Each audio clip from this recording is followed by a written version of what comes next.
আসসালামু আলাইকুম। প্রিয় দর্শক, অন্য মঞ্চের আলাপ চাইতায় আপনাদের সকলকে আমন্ত্রণ জানাচ্ছি। ধন্যবাদ আপনাকে, সেই সাথে আপনার দর্শকদের অনেক অনেক শুভেচ্ছা। আমি অসুস্থ থাকার পরেও আপনার এখানে উপস্থিত হয়েছে। যেটা আপনি শিরোনাম দিয়েছেন, সবচেয়ে প্রথমে আমার কাছে খুব ভালো লাগলো আপনি যে একটা নতুন শব্দ আবিষ্কার করেছেন। অন্তত ওই যে হাদির মতো তালিবের সহায়কার ও অন্তঃস্থকার আর চাইতে এটা অনেক চমৎকার একটা শব্দ উচ্চারণ করেছে, মহামব ইউনুস।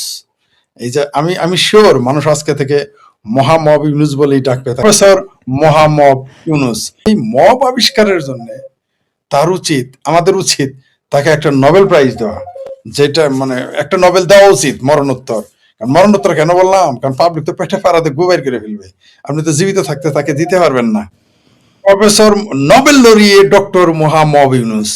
তো দুইবার বলবেন, দুইবার বলে সব বেশি বলবেন মোহাম্মদ প্রফেসর ডক্টর মোহাম্মদ ইউনুস, এভাবে বলবেন, তাহলে সব বেশি। যাই হোক, ইনি যে কাজটা করছেন সে গোলামও না, মানে সে দালালও না, গোলাম। কিভাবে? ধরেন আপনার যে টি শার্টটা আছে গায়ে আর যে ক্যাপটা, ধরেন এটা ইটালি থেকে তৈরি করা হয়েছে, আমি সেটা ব্রোকারি করব, আমেরিকা বিক্রি করব, আপনাদের এখন আপনি যে দেশে আছেন সেই দেশে বিক্রি করব, বা ইংল্যান্ডে আমি বিক্রি করবো, ইউকেতে বা অস্ট্রেলিয়া সিডনিতে বিক্রি করব। এই টি শার্ট আর ক্যাপ বিক্রি করতে, দালালি করতে কিন্তু যথেষ্ট যোগ্যতা লাগে, চাইলে কিন্তু ভাড়া যাবে না। মানে সেখানে অনেক যোগ্যতা লাগে। দালালি কিন্তু একটা পেশা, এবং তাকে যথেষ্ট পয়সা দিয়ে মানুষ দালাল রাখে। কিন্তু যেমন আমাদের জামালপুরে ছিল, আমি কথা কথা একটু চান্স পেলে জামালপুরকে সামনে নিয়ে আসি, বুঝছেন? তো জামালপুরে ছিল আগে পাটের দালালি করা একটা পেশা ছিল, এবং এটা অনেক বড় পেশা। নামের শেষে তারা প্রাউডলি বলতো, যেমন মনে করেন আসাদ দালাল, ফরিদ দালাল, এরকম নাম থাকতো। এখনো আছে, এখনো দেখুন অনেকেই বলে আমার দাদা অমুক দালাল, আমার বাপ অমুক দালাল, আমার নান অমুক দালাল, আমার মা মানে পাটের দালাল। ওইখানে তো মানে পাটের দালাল নামই থাকে এটা আমাদের জামালপুরে। তো যোগ্যতা লাগে, কিন্তু ইউনুস হচ্ছে গোলাম। সে গোলাম বলেই তো আজকে এই ঘটনা। শুনেন, দালালগুলি করলো মানে কি, সে আপনার ব্যবসার সাথে সম্পৃক্ত। আর গোলাম মানে কি, আপনি যা ইচ্ছা তাই করতে পারবেন। তো এই জন্য গোলামের, যেহেতু এটা গোলাম ক্ষমতায়, গোলামের দেশের লোকদের ভিসা স্থগিত করবো না, কি করবে? তবে এই যে যারা চাপা মেরেছিল ইউনুস ম্যাজিক, মার্শাল্লাহ, এবার ম্যাজিক কেমন লাগে? এই ম্যাজিকে যে কোন দিকে নিয়ে যাও, আমাদের দেশে আফগানিস্তান আর পাকিস্তান ছাড়া, সম্ভবত আফগানিস্তানও ভিসা দিবে না, পাকিস্তান ছাড়া পৃথিবীতে আর কোনো দেশে যাওয়ার জায়গা না। আপনি ভালো করেই জানেন যে আমি আফ্রিকার দেশগুলো যেতে চেয়েছিলাম, উগান্ডা পর্যন্ত। উগান্ডা বলেন, এমনকি ওই যে আরেক কি সেন্ট্রাল এশিয়ার যে ওই যে তাজাকিস্তান এগুলো যেতে চেয়েছিলাম। আপনি জানেন সে ভিসা ক্যান্সেল, তারা আর ই ভিসা দেয় না বাংলাদেশিদের। কয়েকদিন পরে দেখবেন উগান্ডার ভিসা বন্ধ করে দিবে, আফগানিস্তানের ভিসা বন্ধ করে দিবে, নিশ্চিত থাকেন। ডক্টর ইউনুসের মতো, কি নাম দিয়েছেন, মহামব মোহাম্মদ মহামব প্রফেসর ইউনুস ওরফে আবার মহামব। তো এই মহামবদের জগতে এরা তো পৃথিবী তো বুঝে ফেলেছে। আপনি দেখেন না, নেপাল একটা দেশ, সেও বলে আমরা নেপালকে বাংলাদেশ হতে দেব না। তাহলে বুঝতে পারছেন তো এই দেশের পরিস্থিতি কতটুকু নেমে গেছে। অথচ 3 বছর আগে আমরা যারা শেখ হাসিনাকে এত গালি দিলাম, এত সমালোচনা করলাম, সেই শেখ হাসিনার আমলেও খোদ পেয়ারা পাকিস্তানিদের আব্বা, মানে পাকিস্তানি নেতারা সংসদে দাঁড়িয়ে বলল হামে বাংলাদেশ বানাদো। আর আজকে নেপাল বলতেছে আমরা নেপালকে বাংলাদেশ হতে দেব না। আমি প্রাউড ফিল করি যে কার্কি সাহেবা, যিনি বিচারপতি এবং এখন বর্তমান নেপালের সরকার প্রধান, তিনি যে সাহস করে এটা বলেছেন, তিনি বিশ্বকে বুঝিয়ে দিয়েছেন এই বাক্যের মাধ্যমে যে বাংলাদেশের পরিস্থিতি কত জঘন্য, কত নিম্নমানের। ওই যে বীর বীর মুক্তিযোদ্ধা বঙ্গবীর কাদের সিদ্দিকীর ভাষায় বলি, যদিও তিনি তার কথাতে তিনি এখন নাই, কিন্তু আমি তার কথায় আছি। সে হলো জামাতের সাথে তো আমি জান্নাতেও যাব না, যদি থাকে জান্নাত, যদি থাকে তবুও যাব না। আমি জামাতের সাথে অন্তত যাব না, আমি আমার দুশ্মনের সাথে যেতে পারি। জামাতের মতো সভ্যই তোর মুনাফেক, ভণ্ড, বদমাইশ, মিথ্যুক, এরকম মানে পাষণ্ড, এরকম হারামি, এরকম বজ্জাতদের সাথে আমি তো জান্নাতেও যাব না, যদি জান্নাত থাকে। আবার বলছি, যদি থাকে যাব না। ওরা কিন্তু জানে, শোনেন, ওরা যতই বলুক, ওরা কিন্তু আসলে জান্নাতে বিশ্বাস করে না। ওরা যদি জান্নাতে বিশ্বাস করতো তাহলে 71 নারীকে কিভাবে গনিমতের মাল ঘোষণা করেছিল সরসিনার পীরকে জামাত কিন্তু খুব বদশিয়ানা মাল। যেমন এখন বিএনপিকে ছেঁচড়া চাঁদাবাজ বলে গালি দেওয়া হয়, কাকে দিয়ে? চরমনায়ের পীরকে দিয়ে। আর 71 গনিমতের মাল ঘোষণা দেওয়া হয়েছিল নারীদের কাকে দিয়ে? সরসিনার পীরকে দিয়ে। বুঝতে পারছেন তো? মানে কোথায় যেন মিল আছে। আর ওই গানটা যে গাইলো তাকে খুব ধন্যবাদ, অনেক ধন্যবাদ যে এত সুন্দরভাবে উপস্থাপন করেছে। এবং এর আগে কত সুন্দর দিন কাটাইতো ছাত্রলীগের পেটিকোটের তলে, ঠিক আছে, কত সুন্দর। এটা ভালো ছিল এদের।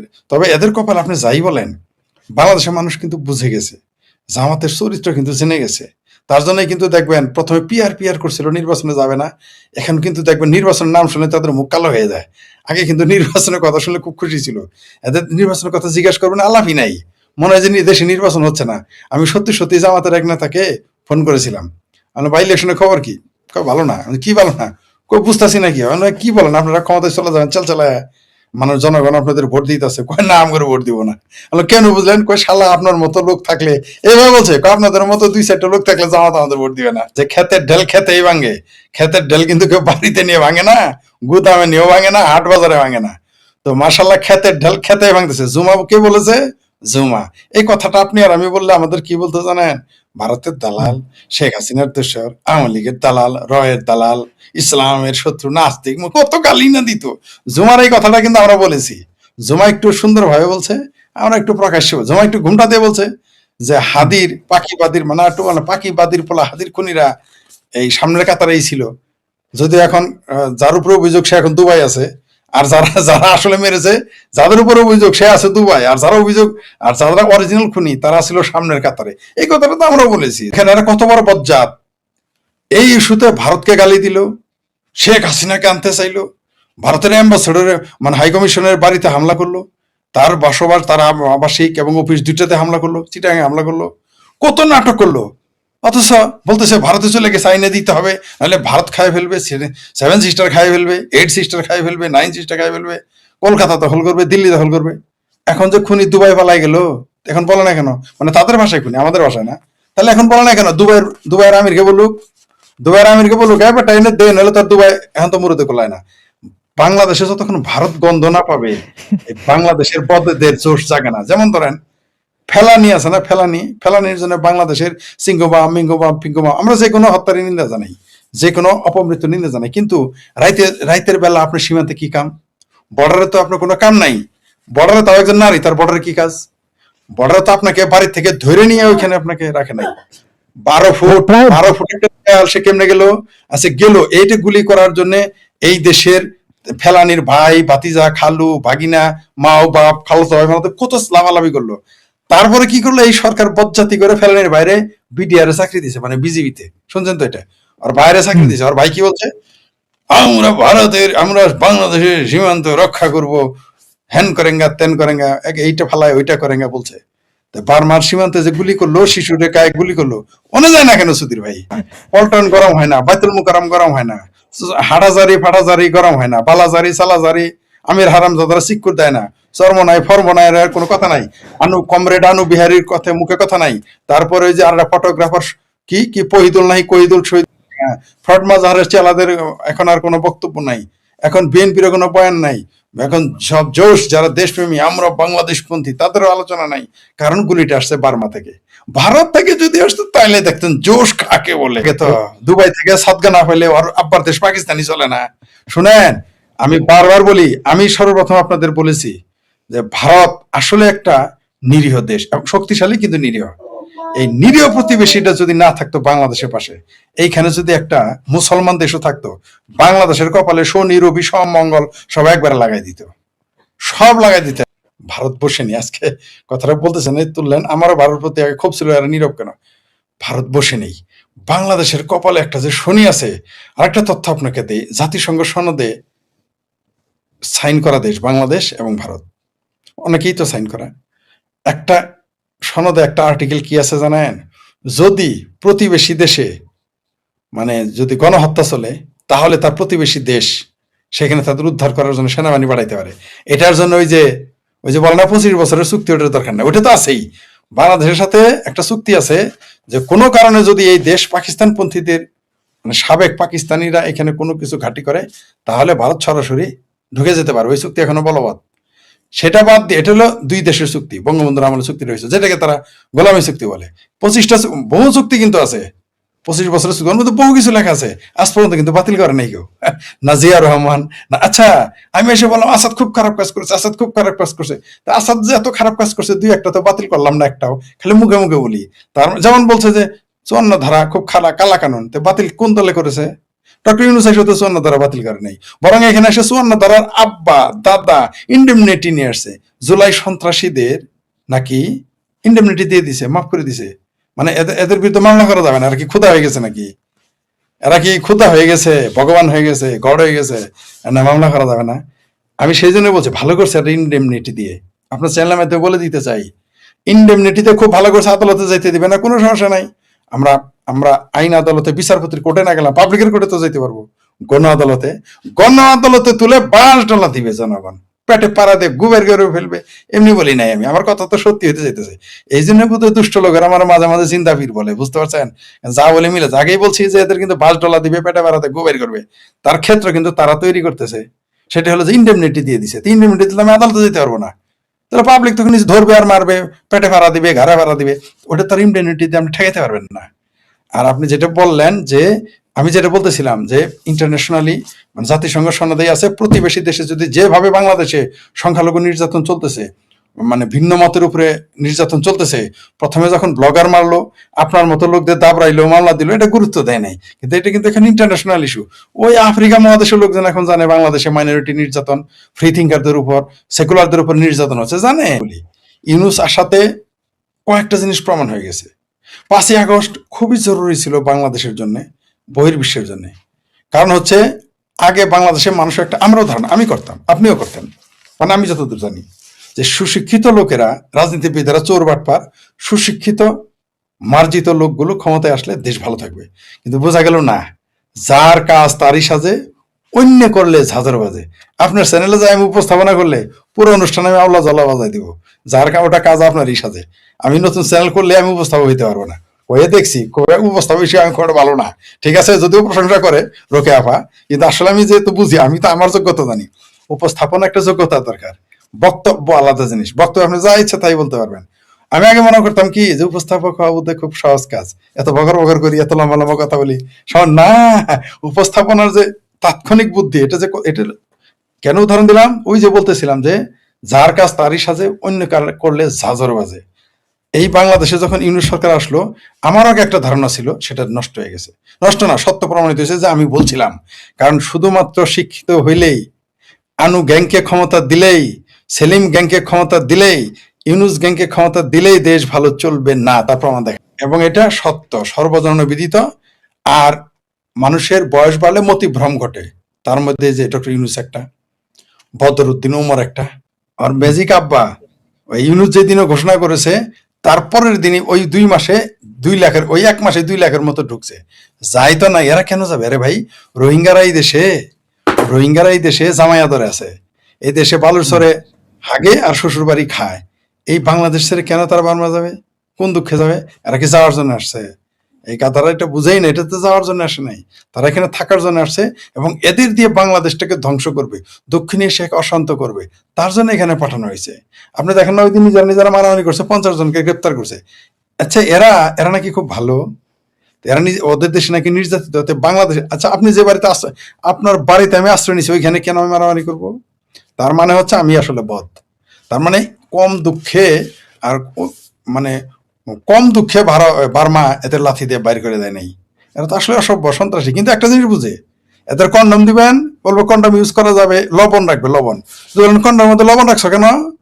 কন্ডম ইউজ করা হারাম, কিন্তু লবণ রাখা যাবে। আচ্ছা, এটা কেমনে জানলো কন্ডম ইউজ করা হারাম? ওরা তো পড়ালেখা জানে, কিচ্ছু জানে না। আরেকটা তথ্য দেয় আপনার চ্যানেলের মাধ্যমে, সেটা হলো, আপনি শুনলে বিশ্বাস করবেন কি, আপনারও অবিশ্বাস হইতে পারে, কিন্তু I am the I witness. আমার সাথে কোনো এক জায়গায় রোহিঙ্গাদের সাথে দেখা হয়েছিল, তারা তো জানতো না যে আমি বাংলাদেশি। আমি শেখ হাসিনার বিরুদ্ধে এমন কথা বলতে শুনেছি, আমি অবাক হয়ে গেলাম। তারা বাংলাতেই বলতেছে, তাদের রোহিঙ্গাদের ভাষায় বললে তো আমি বুঝতে পারতাম না, তাই না? আমি চুপ করে দাঁড়িয়েছিলাম, আমি সব শুনলাম। তারা হ্যাঁ, এখন আরো তথ্য দেয়, কি বললো জানেন? ডাইরেক্ট শেখ হাসিনার গালি দিতেছে। তখন আপনি বিশ্বাস করবেন না, আপনি বুঝতে পারছেন আমার সঙ্গে তখন কে ছিল। সে তো পারে না, তখনই তাকে জাবরায় ধরে। আমি বললাম থামো থামো থামো থামো, কারণ এখানে তাহলে আরেক সিনকেট হবে। বুঝতে পারছেন তো কে থাকতে পারে আমার সাথে? হুম, বুঝছেন? হুম, হুম, হুম, তো বুঝতেছি। এমন ভাষা প্রয়োগ করছে, শেখ হাসিনাকে ডাইরেক্ট বৃষ্টি ভাষায় গালি দিল, অথচ শেখ হাসিনা এদেরকে 10 লাখ রোহিঙ্গাকে পাললো। এই হারামিরা। আচ্ছা, এরা খালেদা জিয়াকে কেন গালি দেয় না? কেন জামাতের আমিরকে গালি দেয় না? Why not? আমার প্রশ্ন হলো, তোর যদি বাংলাদেশ এত খারাপ লাগে তুই তো সবারই গালি দিবি, শেখ হাসিনাকে কেন গালি দেয়? তাহলে দাল মে কুছ কালা হয়, ডাল মে কুছ তো কালা। এদের একটা কথা বলি আপনারে, যেমন এর প্রবাদ আপনিও জানেন যে কাজ নাই তো খই আছে। এদের তো কাজ নাই, এদের কোনো কাজ আছে? এরা কি জনপ্রতিনিধি? আপনি ভোট দিচ্ছেন না আপনার বাপে ভোট দিছে, আমি ভোট দিচ্ছি না আমার বাপে ভোট দিছে, কেউ আমরা ভোট দিই নাই। তো এরা আসছে নাটক করতে, এরা আসছে খই বাঁচতে, এরা এগুলো করে তাদের আখের গুজাচ্ছে, তাদের প্রভুদের, তারা যাদের গোলাম তাদের ফায়দা হাসিলের জন্য যা যা করার, দৃষ্টিভঙ্গি ভিন্ন দিকে নিয়ে যাওয়ার জন্য। আপনি দেখেন যেখানে নারীর স্বাধীনতা নাই, প্রতিদিন শত শত নারী ধর্ষিত হচ্ছে। মাদ্রাসায় বলাৎকারের কথা বাদই দিলাম, ঠিক আছে, প্রতিদিন শত শত নারী ধর্ষণ হচ্ছে, এদের কোনো বক্তব্য আছে নাই। মানুষ না খেয়ে থাকতেছে, এদের বক্তব্য আছে নাই। বাংলাদেশের মানুষের চাকরি নাই, গার্মেন্টস বন্ধ হয়ে যাচ্ছে, কোনো আলাপ নাই। রপ্তানি নাই, রপ্তানি যদি আপনার না থাকে দেশের মানুষ কি করে খাবে? এই দেশটা কি করে খাবে? আমদানি আপনি করবেন, পেটে ভাত থাকতে হবে, রিজার্ভে টাকা থাকতে হবে। তো রিজার্ভে টাকা কই থেকে আসবে আপনি রপ্তানি না করলে? আমরা কি করি, দেশের গতর বেচা খাই আর কিছু রপ্তানি করি, আর তখন আমাদের আয় নাই। আর ট্যাক্স তো মানুষ তো ফাঁকি দেওয়া উস্তাদ। আরেকটা তথ্য দেয়, এই যে ক্রিকেট নিয়ে তো সুদূর বুদুর করে বাংলাদেশ খেলবে না, আচ্ছা কি হবে তাতে? এরা মনে করছে কি আইপিএল এ না খেললে বাংলাদেশে ভারতের লস। আপনাকে একটা তথ্য দেয়, গাধারা জানেই না যে খোদ সৌদি আরব এই আইপিএল এ $5 বিলিয়ন বিনিয়োগ করছে। তার লস টাকার, ভারতের না সৌদি আরবের? এই গাধারা এগুলো জানেই না। ব্যাপার দেখেন, তারা কার ক্ষতি করতে চাইছে? ভারতের। আসলে ক্ষতি হইলো কার? সৌদি আরবের। যদি হয়, যদিও ক্ষতি হয় নাই, বাংলাদেশ যদি আইপিএল এ না যায় কার কি যায় আসে? সৌদি আরব যদি $5 বিলিয়ন বিনিয়োগ করতে পারে, ওরকম 5টা প্লেয়ার আইনে চমক দেখাইতেই পারে, এমন চমক দেখাবে তাদের। কিন্তু দেখেন আপনি, এই গাধারা মনে করতেছে যেমন এই যে দেখেন এরা দুবাই থেকে চাইল আনে, ঠিক আছে, ভারত থেকে কিনবে না, গিয়ে দেখে হইলে সব ভারতেরই চাউল, দুবাই থেকে বেশি দামে কিনে আনে ভায়া পাকিস্তান। এরকম গবেট রাজনীতিবিদ আমি বুঝতে পারি না। ডক্টর ইউনূস নাকি একজন ডক্টরেট, তিনি নাকি একজন অর্থনীতিবিদ। এইরকম মূর্খ মানুষ যে শিক্ষিত হইলেও নোবেল লটারি মূর্খ হয়, তার সর্বশেষ জীবন্ত প্রমাণ হচ্ছে এই ডক্টর ইউনূস। আচ্ছা, আপনি জামালপুরে যে পাগল আছেন আমাদের আদা পাগল, আদা পাগলেরও যদি বলেন যে ওইখানে চাইলের দাম হইলো 60 টাকা, আসাদের কাছে চাইলে আনলে 50 টাকা, আমি যদি বলি যে আচ্ছা তো তোর দুশ্মনের কাছে, ও পাগলও কিন্তু আপনার কাছে চাউল নিবে, আপনার সাথে ঝগড়া, তারপর যাবে কেন? 10 টাকা কমতে পেয়েছে, নিজের লাভ পাগলও বুঝে, কিন্তু ডক্টর ইউনূস বুঝে না। কারণটা কি? কারণ হইলো আসলে সে পাগল না, সে আনা পাগল, সে আনা পাগল। তাই সে আনা পাগলকে এই দেশের মানুষ কিভাবে সোজা করবে কিছুদিন পরে আমরা দেখতে পারবো। সব। আর আজকে আপনার ভিডিও আপনি দেখলেন, আমি দেখলাম কিছুক্ষণ আগে সময় টিভিতে একটা দুধ আলা কাঁদতেছে, সে বলবে আমি লোন করে 16 মণ দুধ নষ্ট হয়ে গেছে তার। আরেক ভদ্রলোক সে কান্না করে বলতে তার বাচ্চাটা অক্সিজেনের অভাবে ইয়েতেই মারা গেছে বা এমন কিছু, মানে সে বলতেছে মারাই গেছে মনে হয় আমার বাচ্চা, পরে সময় তো ল্যাব এইটা হাইটা নিয়ে ল্যাব এইটা যে অক্সিজেনে দিয়ে রাখছে, তো ও বলতেছে বাঁচবে কি মরবে আর জানি না, এখন অ্যাম্বুলেন্সের ভিতরে রুগী। এছাড়া আরেকজন ডাক্তারে দেখলাম, উনি বলতেছে ওনার জন্য 20 থেকে 25 জন বাচ্চা বসে আছে, যেটা উনি একজন অর্থোপেডিক্সের শিশু বিভাগের সার্জন। পাবলিক খেপতেছে, পাবলিক শুধু খেপা না, আমার মতো তো পাবলিক এই স্টুডেন্ট নামের এই কলঙ্কগুলোরে মাইরা ওখান থেকে ঘরে ঢুকানো উচিত ছিল, এবং এদের না শুধু ওদের বাপমারে সব পিটানো উচিত। তুমি বেটা ইউনিভার্সিটি, তুমি এখন কোন ইয়ারে আছো? তোমাদের দিতে হবে, ওই দিতে হবে, সে দিতে হবে। 7 কলেজের যন্ত্রণায় তো গত 2 বছর মানুষ শান্তি পায় নাই ভাই। হয় হেরা ঢাকা কলেজ, ওই সিটি কলেজ মারামারি নাই, নটরডেম কলেজ মারামারি নাই, ওইটা নাই সেটা, ওদের অশান্তিতে অলরেডি মানুষ ভুগছে। এখন আবার ইউনিভার্সিটি দিয়া এবার তো আরো মানে পুরা শেষ। এই 7 কলেজ আমার মতে ঢাকা শহরের মানুষ একজোট হইয়া এই 7 কলেজ পুরোই ভেঙে ফেলাই দেওয়া উচিত।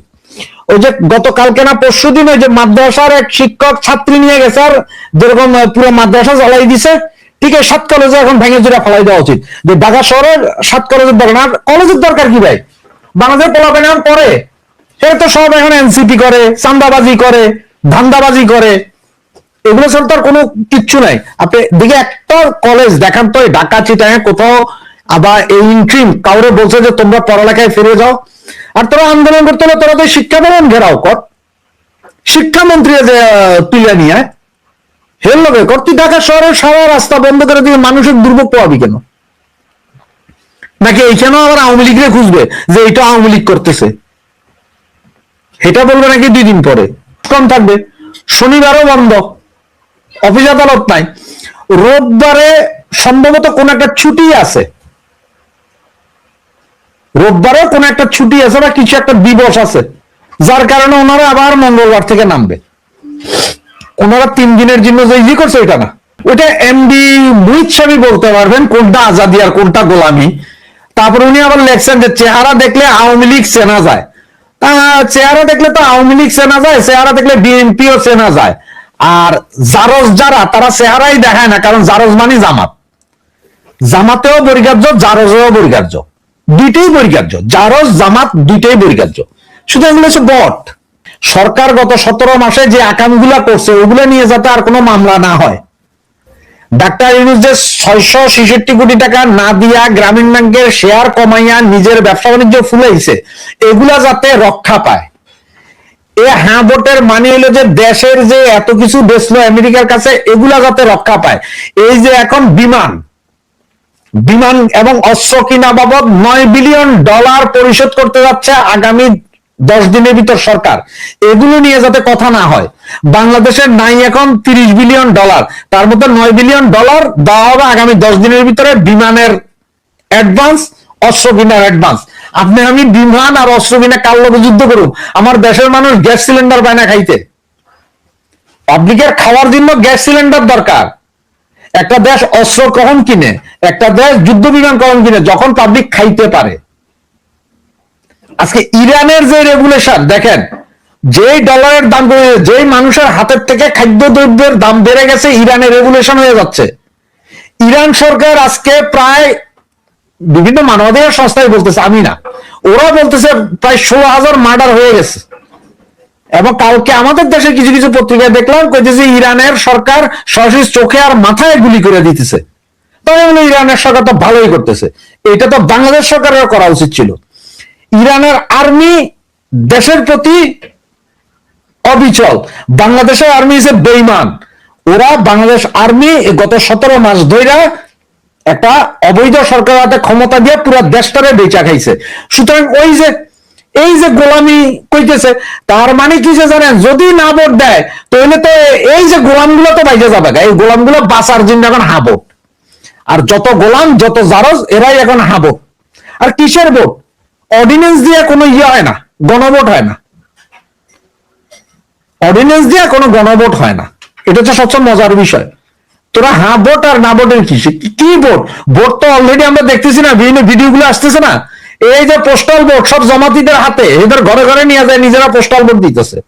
আর এখন আমরা বলতে পারি কি জানেন, যে ওই ফেব্রুয়ারির ভোট জানুয়ারিতে হইতেছে।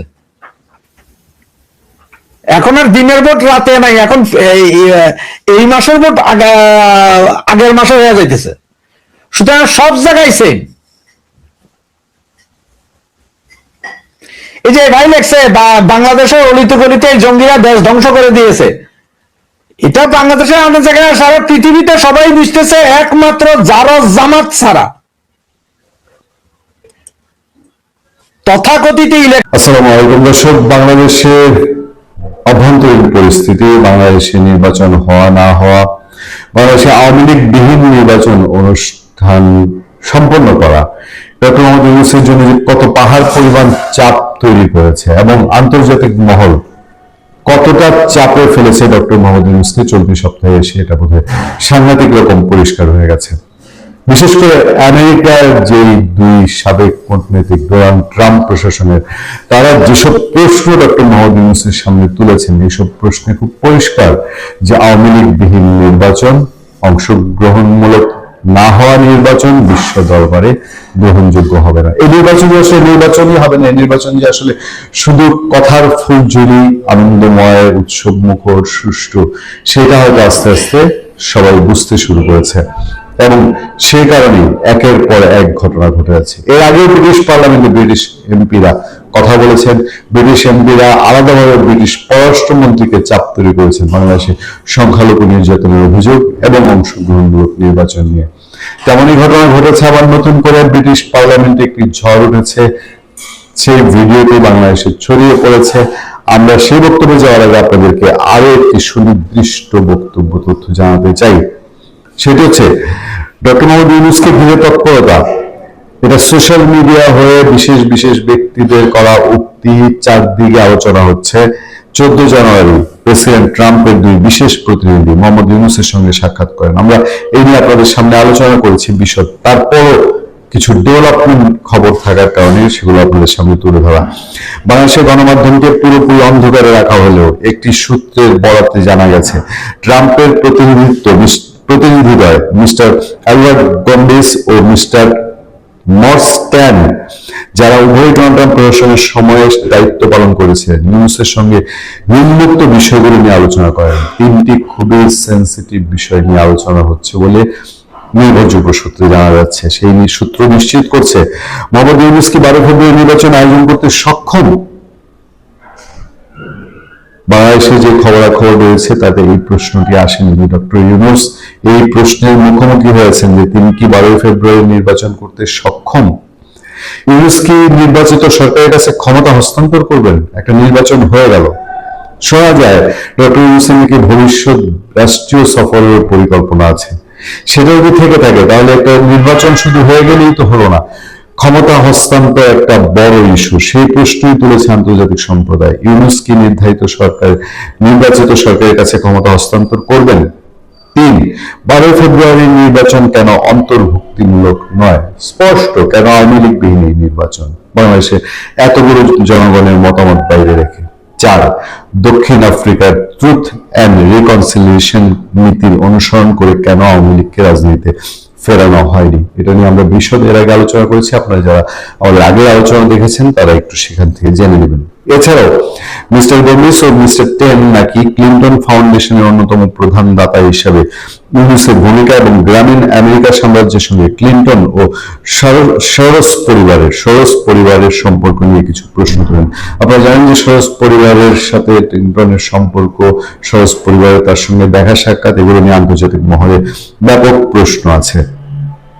আরো জানা গেছে ট্রাম্প প্রশাসন এসব বিষয় দ্রুততার সঙ্গে তদন্ত করছে। এর মধ্যে যুক্তরাষ্ট্রের 2020 সালের প্রেসিডেন্ট নির্বাচনে হিলারি ক্লিন্টনের পক্ষে ইউনূসের ভূমিকার অভিযোগ অন্তর্ভুক্ত। উল্লেখ্য, বাংলাদেশের ধর্মীয় উগ্রবাদ ও সন্ত্রাসবাদের উদ্বেগজনক উত্থান, আল কায়েদা, আইএসআইএস ও হিজবুত তাহরিরের প্রকাশ্যে কর্মকাণ্ড সহ নিয়ে ট্রাম্প প্রশাসন গভীরভাবে উদ্বিগ্ন। আমি গতকালকে আলোচনায় বলেছি যে 2020 সালে হিলারি ক্লিন্টনের নির্বাচনে ডক্টর ইউনূস হোক, তার ব্যক্তিগত হোক বা গ্রামীণ ব্যাংকের টাকা দিয়ে সহায়তা করাটা ডোনাল্ড ট্রাম্প অনেক আগেই প্রশ্ন তুলেছিলেন। সেই প্রশ্ন আবার ঘুরে ফিরে আসছে। চলুন এবার যাওয়া যাক ব্রিটিশ পার্লামেন্টের নতুন কি ঘটনা ঘটেছে। আপনারা দেখতে পাচ্ছেন ছবিতে যাকে, তিনি প্রশ্নগুলো তুলেছেন। বলছেন, মাননীয় স্পিকার, আজ আমি বাংলাদেশের বর্তমান পরিস্থিতি নিয়ে কথা বলতে চাই। বাংলাদেশে জাতীয় নির্বাচন সামনে, তবুও একটি বড় রাজনৈতিক দল বাংলাদেশ আওয়ামী লীগ এখনো নিষিদ্ধ। একটি অংশগ্রহণমূলক গণতন্ত্রে সব প্রধান রাজনৈতিক দলের অংশগ্রহণ জরুরি। নির্বাচনের আগে নিষেধাজ্ঞা গভীর উদ্বেগের বিষয়। স্পষ্ট কথাবার্তা। আমি বিশেষভাবে মর্মাহত বাংলাদেশে হিন্দু সম্প্রদায়ের উপর চলমান সহিংসতা দেখে। হত্যাকাণ্ড, মন্দির অগ্নিসংযোগ এবং ভয়ভীতি এসব কোনোভাবেই গ্রহণযোগ্য নয়। ধর্মীয় পরিচয়ের কারণে কোনো নাগরিক যেন নিরাপত্তাহীনতায় না ভোগে, এটাই হওয়া উচিত রাষ্ট্রের মৌলিক দায়িত্ব। এই ব্রিটিশ এমপি আরো বলছেন, আমি সরকারের প্রতি আহ্বান জানাচ্ছি সংখ্যালঘুদের নিরাপত্তা নিশ্চিত করতে, দোষীদের জবাবদিহিতার আওতায় আনতে এবং একটি অবাধ ও সুষ্ঠু নির্বাচন আয়োজন করতে। বাংলাদেশের জনগণ একটি শান্তিপূর্ণ, গণতান্ত্রিক ও অন্তর্ভুক্তিমূলক ভবিষ্যৎ পাওয়ার অধিকার রাখে। আন্তর্জাতিক সম্প্রদায়ের দায়িত্ব এই অধিকার রক্ষায় স্পষ্ট ও কার্যকর অবস্থান নেওয়া। ধন্যবাদ। Blackman, British MP. তিনি এই বক্তব্য ব্রিটিশ পার্লামেন্টে দিয়েছেন এবং সেটির ভিডিও সোশ্যাল মিডিয়ায় ছড়িয়েছে। দর্শক, আমি শুরু থেকে আপনাদেরকে যেটা বলছি, আরো 1 মাস আগে থেকে বলে এসেছি, নির্বাচন ঘনিয়ে আসতে আসতে ডক্টর ইউনূস তার একগুঁয়েমি আচরণ, প্রতিহিংসার রাজনীতি আরো দীর্ঘ করার চেষ্টা এবং আওয়ামী লীগকে দিয়ে জাতিকে বিভক্ত করার চেষ্টা অব্যাহত রাখেন, তাহলে আন্তর্জাতিক মহলের এই চাপ নির্বাচন আসতে আসতে আরো বাড়বে। তারই স্পষ্ট লক্ষণ আমাদের সামনে। ভালো থাকবেন, সুস্থ থাকবেন। আপনাদের সাথে আমি আতিক রহমান।